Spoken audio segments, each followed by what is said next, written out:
4월 22일 수요 예배 말씀입니다. 오늘은 로마서 7장 21절로 25절의 말씀으로 내 마음의 법과 싸워라는 제목으로 함께 말씀 나누겠습니다. 말씀 우리 함께 기도드리겠습니다. 이제 우리에게 주시는 말씀을 듣고자 합니다. 바삐 사느라 당장 눈앞의 일들만 챙기느라 돌아보지 못했던 우리의 삶을 말씀으로 돌아보려 합니다. 그저 막연한 위안을 얻고 돌아가는 것이 아니라 내일부터 이어질 일상 속에서 우리가 무엇을 기준 삼고 판단하고 선택해야 할 것인지 주님 주시는 지혜를 얻게 하여 주시옵소서. 예수님의 이름으로 감사하며 기도드립니다. 아멘. 할렐루야. 오늘도 예배 자리로 나오신 여러분들 축복하고 환영합니다. 우리가 신앙생활을 하면서 가장 힘든 일은 무엇일까요? 밖에서 오는 어려움도 있지만 사실 가장 큰 어려움은 우리 마음속에서 일어나는 싸움입니다. 예수님을 믿고 우리는 하나님의 자녀가 되었습니다. 구원을 받았습니다. 그런데도 우리 안에는 여전히 죄를 짓고 싶어하는 마음이 남아있다라는 것입니다. 이것이 우리를 아주 힘들게 하는데요. 우리의 일주일을 돌아보면 주일엔 교회에서 말씀을 듣습니다. 찬양을 드리죠. 마음이 뜨거워지고 눈물도 흘립니다. 그리고 이제는 정말 하나님의 말씀대로 살아야겠다. 가족들 더 많이 사랑하고 직장에서는 화내지 않고 친절하게 행동해야겠다. 매일 기도하고 또 성경도 읽어야겠다라고 굳게 다짐합니다. 하지만 월요일이 시작되고 일상으로 돌아가면 우리의 다짐은 너무나도 쉽게 무너진다라는 것이죠. 나도 모르게 화가 올라오고 나쁜 말이 튀어나옵니다. 직장에서 나를 귀찮게 하는 동료들을 보면서 마음속으로 그 사람을 미워하고 또 뒤에서 험담을 하죠. 퇴근하고 집에 돌아옵니다. 몸이 피곤하다는 핑계로 가족들에게 짜증을 내고 기도해야지 생각했지만 TV를 보거나 스마트폰을 만지다가 잠자리에 들게 되죠. 밤에 자리에 누우면서 온갖 후회가 밀려옵니다. 나는 왜 이럴까? 어제 교회에서 그렇게 눈물로 말씀 들으면서 다짐했는데 하루 만에 또 무너졌구나. 내 믿음은 진짜일까? 하나님은 이렇게 매일 넘어지는 나를 계속 사랑해 주실까? 이런 생각들이 꼬리를 물고 이어지면서 우리의 마음은 무겁고 또 깊은 좌절감을 느끼게 됩니다. 여러분, 이런 고민 여러분만 겪는 것이 아닙니다. 기독교 역사상 가장 위대한 인물이라고 불리는 사도 바울도 우리와 똑같은 고민을 했습니다. 어쩌면 우리보다 훨씬 더 심각하게 고민하고 아파했죠.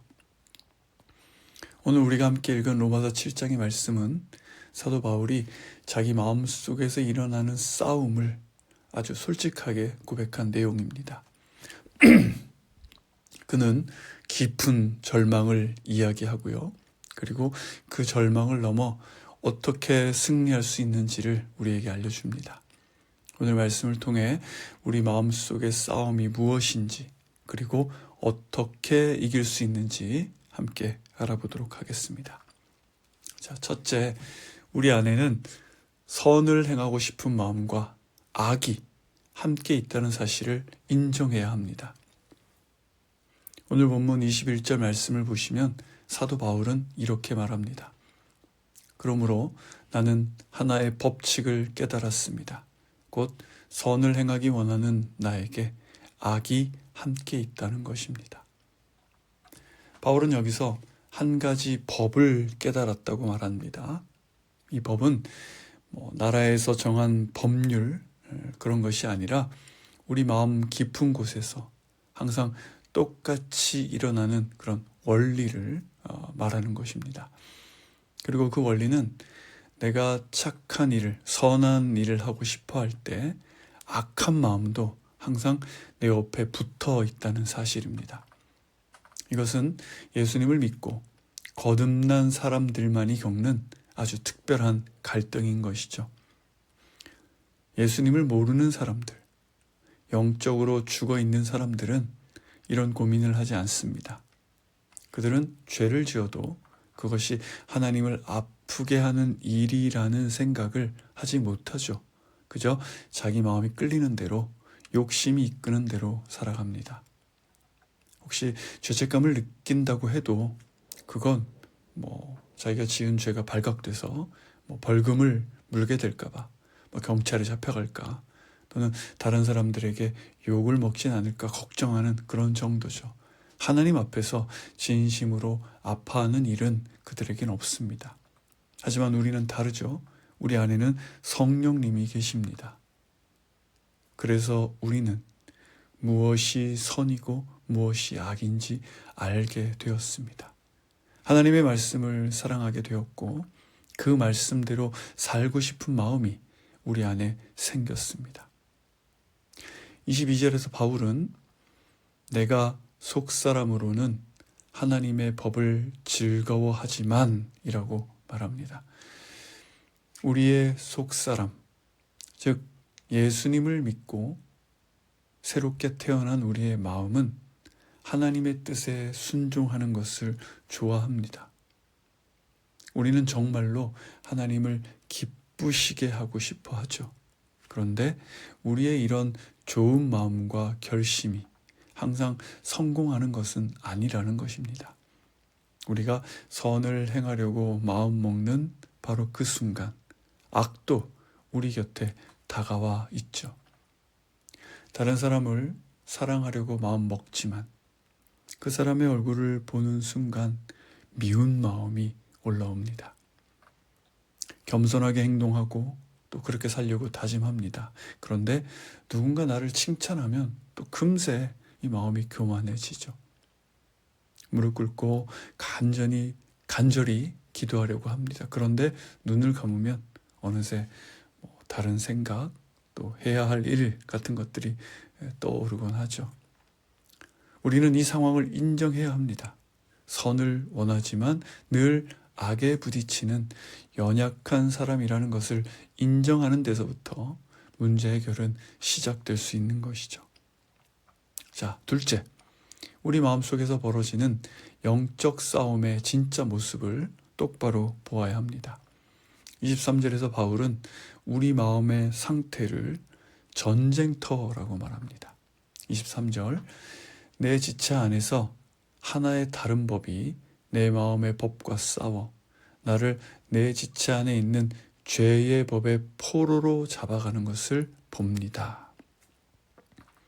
바울은 우리 몸속에 다른 법이 있다고 말합니다. 이것은 죄의 법입니다. 이 죄의 법은 가만히 있는 것이 아니라 우리가 하나님의 뜻대로 살려고 하는 마음의 법을 향해 계속해서 공격을 퍼붓습니다. 하나님의 법과 죄의 법은 서로 내 마음의 주인이 되기 위해 매 순간 싸운다는 것입니다. 그런데 여러분, 이 싸움에서 우리는 이기는 날보다 지는 날이 훨씬 많다는 것이죠. 바울은 이 죄의 법에 의해 포로로 끌려간다고 말하는데요. 전쟁에 져서 그 체포된 군인이 밧줄에 묶여서 적군에게 끌려가는 모습이죠. 가기 싫지만 그저 힘없이 끌려가는 것입니다. 우리 모습이 딱 이렇다는 것이죠. 내 마음은 분명히 하나님이 좋아하시는 일을 하고 싶습니다. 그런데 실제 나의 말과 행동은 죄의 지시를 받습니다. 원하지 않는 나쁜 행동을 하게 되죠. 마음으로는 용서해야지 하면서도 계속 미워하게 됩니다. 죄의 포로가 되어서 질질 끌려가는 것이죠. 이것은 우리가 얼마나 연약한 사람인지, 그리고 우리 안에 있는 죄의 힘이 얼마나 센지를 우리에게 보여주는 것입니다. 죄는 단순히 우리가 가끔 실수하는 것, 그런 것을 말하는 것이 아니죠. 죄는 우리를 노예로 만들려고 하는 그런 살아있는 힘입니다.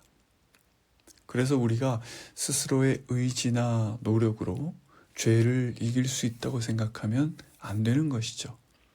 내 힘으로 이기려고 발버둥 치면 칠수록 우리는 죄가 얼마나 무서운 힘을 가졌는지 깨닫게 될 뿐입니다.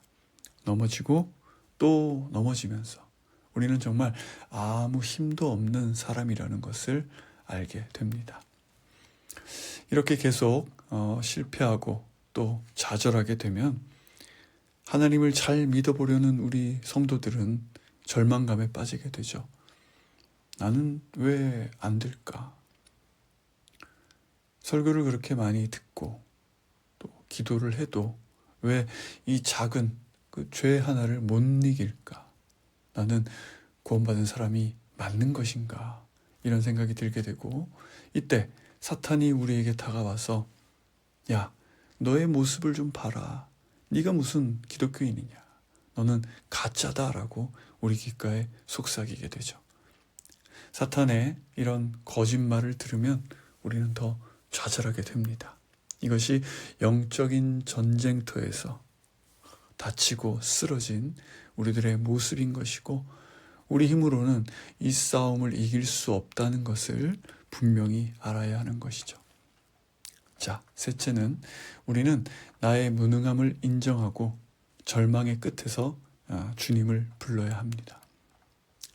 자기 힘으로는 도저히 이 죄를 이길 수 없다라는 것을 깨달은 사도 바울은 24절에서 깊고 또 슬픈 탄식을 내뱉습니다. 24절입니다. 아, 나는 비참한 사람입니다. 이 사망의 몸에서 누가 나를 구해내겠습니까? 자, 바울이 비참하다고 표현하는 그 속뜻을 보면 전쟁터에서 이렇게 싸우다가 무기를 잃어버리고 상처를 입어서 더 이상 아무것도 할 수 없는 이제 그런 상태를 말하는 것입니다. 바울은 지금 나는 죄와 싸우다 완전히 지쳤다. 나에게는 이제 싸울 힘이 조금도 남아있지 않다라고 고백하는 것입니다. 그리고 바울은 자기를 사망의 몸을 입고 있다고 말하는데요. 옛날 그 로마 시대에는 살인자에게 내리는 아주 잔인한 벌이 있었습니다.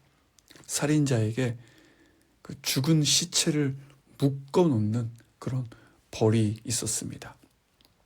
살인을 한 사람은 그 썩어가는 시체를 계속 등에 업고 다녀야 했죠. 얼굴과 얼굴을 맞대고 팔과 팔을 묶어 놓았습니다. 시간이 지나면 등에 묶인 시체에서 썩은 물이 나오고 벌레가 생기죠. 그 썩은 것들이 살아있는 사람의 피부로 스며들게 되고 결국 살아있던 그 살인자, 그 사람도 시체 때문에 병이 들고 천천히 고통스럽게 죽어가게 되는 것이죠. 바울은 지금 자기 상태가 그 벌을 받는 사람과 똑같다고 말합니다. 내 안에 새롭게 태어난 생명이 있는데 내 등에는 이 죄라는 썩어가는 시체가 꽁꽁 묶여 있다. 옛날의 나쁜 습관, 나쁜 욕심들이 시체처럼 나에게 달라붙어 있다. 이 썩은 냄새가 나를 괴롭힌다. 바울은 이 고통을 이렇게 표현한 것입니다. 그래서 바울은 소리칩니다. 누가 나를 구해내겠습니까?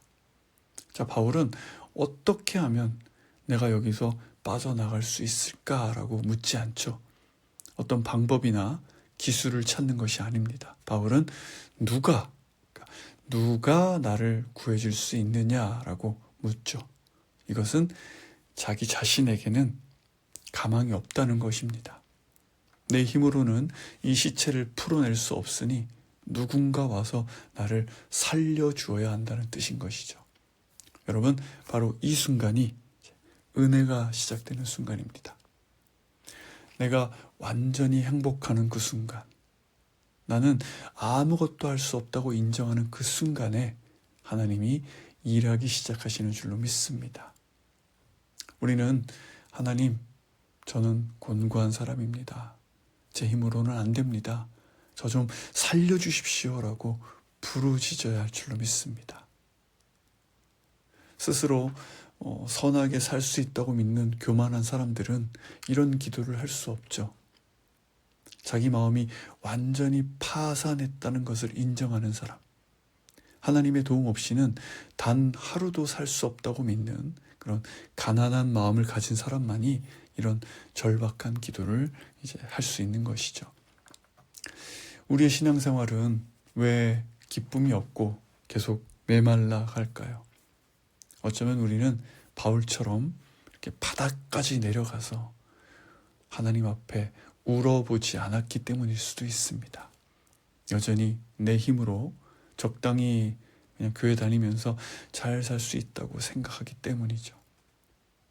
여러분, 죄와 싸우다가 지치고 넘어졌을 때 그 모습 감추거나 포장하지 마시고 하나님 앞에 있는 모습 그대로 나아가서 다 쏟아내 보십시오.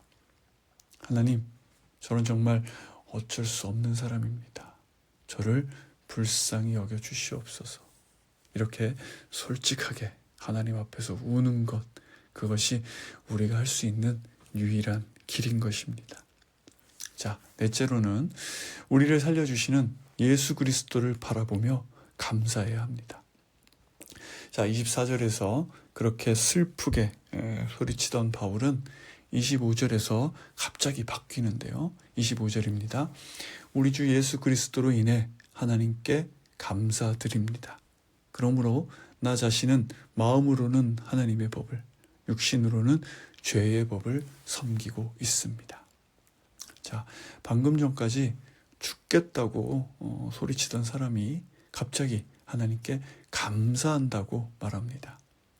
그 이유는 누가 나를 구해내겠습니까? 라는 그의 질문에 답을 찾았기 때문이죠. 그 답은 새로운 율법을 지키는 것도 아니고 도덕적 교육을 받는 것도 아니었습니다. 그 답은 예수 그리스도였습니다. 바울이 자기 마음속을 들여다 보았을 때는 썩어가는 절망밖에 없었습니다. 하지만 그가 십자가를 바라보는 순간 그 모든 절망을 없애주시는 은혜를 깨닫게 된 것이죠. 죄 없으신 예수님께서 우리가 짊어져야 할 그 죄의 시체를 대신 짊어지셨습니다. 우리가 받아야 할 모든 벌을 십자가에서 대신 받으셨습니다. 자신의 피를 흘려 우리의 모든 빚을 갚아주셨습니다. 그리고 3일 만에 부활하셔서 죄와 죽음의 힘을 완전히 깨트려 버리신 줄로 믿습니다. 비록 내 안에서는 계속 죄와 싸우는 일이 벌어지고 죄에 져서 죄의 포로로 끌려가는 그런 비참한 기분이 들지라도 그 실패가 나의 구원을 취소시킬 수는 없는 줄로 믿습니다. 죄가 나를 속이고 괴롭힐 수는 있어도 나를 하나님의 손에서 빼앗아 갈 수는 없는 것이죠. 네, 마지막으로 5번째, 우리는 이 땅에 사는 동안 계속해서 영적인 싸움을 해야 한다는 것을 기억해야 합니다. 25절의 마지막 부분을 보시면 그러므로 나 자신은 마음으로는 하나님의 법을, 육신으로는 죄의 법을 섬기고 있습니다. 네. 하나님께 감사를 드린 바로 다음 순간에 바울은 다시 자기의 현실을 아주 차분하게 정리해서 말합니다.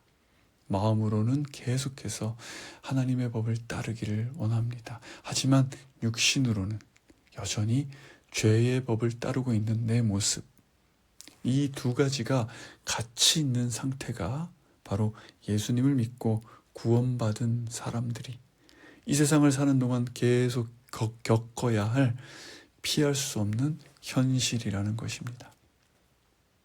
어떤 사람들은 이 말씀을 잘못 이해하는 분들이 있어요. 거 봐라, 사도 바울도 자기 육신으로는 죄를 지었다고 하지 않느냐. 그러니 우리가 죄를 짓는 것은 당연하다. 어쩔 수 없는 일이다. 이렇게 말하면서 죄를 짓는 것에 대한 핑계로 삼으려고 하는데요. 하지만 바울이 여기서 이렇게 말한 것은 마음껏 죄를 지으라는 그런 뜻이 절대 아닙니다. 오히려 우리가 싸워야 할 적이 우리 몸에 아직 남아있으니 깨어있으라는 경고인 것이죠. 우리가 예수님을 믿고 새 사람이 되었어도 우리의 육신과 옛날 습관이 하루아침에 완벽하게 변하는 것은 아니죠. 죄의 습관은 우리가 죽는 날까지 우리를 계속 쫓아다닐 것입니다. 하지만 여러분, 내 마음의 법과 죄의 법이 내 안에서 싸우고 있다는 것은 내가 영적으로 살아 숨쉬고 있다는 그 증거인 것이죠. 내 안에서 성령님이 일하고 계시다는 표시입니다. 죽은 사람은 아무런 고통을 느끼지 못합니다. 시체는 병균이 들어와도 싸우지 않습니다. 마찬가지로 영적으로 죽은 사람은 죄를 지어도 마음이 아프지 않죠. 하지만 우리가 죄를 지었을 때 가슴이 아프고 하나님의 뜻대로 살지 못해서 고민한다는 것은 내 안에 예수님의 생명이 살아 움직이고 있다는 증거인 것입니다. 그러므로 여러분, 비록 육신으로는 죄에 넘어질 때가 많지만 우리의 속사람은 다시 힘을 내서 하나님의 법을 따라가려고 노력해야 할 줄로 믿습니다. 죄에 넘어졌을 때는 즉시 예수님 앞으로 나오는 겁니다. 주님, 제가 또 넘어졌습니다. 저는 참 약합니다. 저를 불쌍히 여겨주시고 다시 일어설 수 있도록 잡아주시옵소서. 이렇게 기도해야 하는 것이죠. 누구나 죄로 인해 실패하고 넘어지고 그것으로 인해 마음이 아픈 것은 같을지라도 그 문제를 들고 주님 앞으로 나와서 자신의 연약함을 내어놓고 기도하는가 그렇지 않은가는 완전히 다른 것입니다. 자, 말씀 맺겠습니다.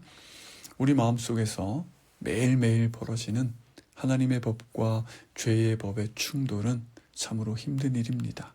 하지만 누구나 겪어야 하는 필요한 과정이죠. 이 싸움을 통해 나는 아무것도 할 수 없는 약한 사람이라는 것을 철저하게 깨닫게 됩니다.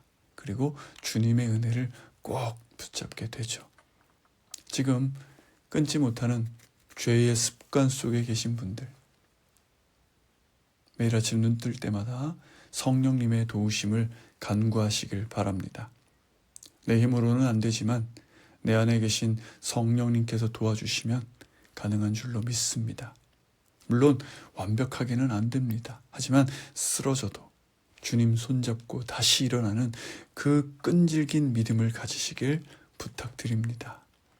여러분의 매일의 삶 속에서 예수 그리스도의 이름으로 당당하게 승리를 외치는 복된 성도님들 되시길 주님의 이름으로 축원합니다. 기도하겠습니다. 사랑과 은혜가 풍성하신 하나님 아버지, 우리 안에 선을 행하고자 하는 거룩한 소원을 주셨으나 여전히 죄의 법에 이끌려 쓰러지고 넘어지는 우리의 연약함을 고백합니다. 주님, 주저앉지 않게 하여 주시고 우리의 소망이 되시는 주님만을 붙들게 하여 주시옵소서. 매일의 삶 속에서 성령님의 능력을 의지하여 죄와 싸우게 하여 주시고 그 안에서 회복과 기쁨을 누리는 거룩한 백성들 되게 하여 주시옵소서. 예수님의 이름으로 감사하며 기도드립니다. 아멘.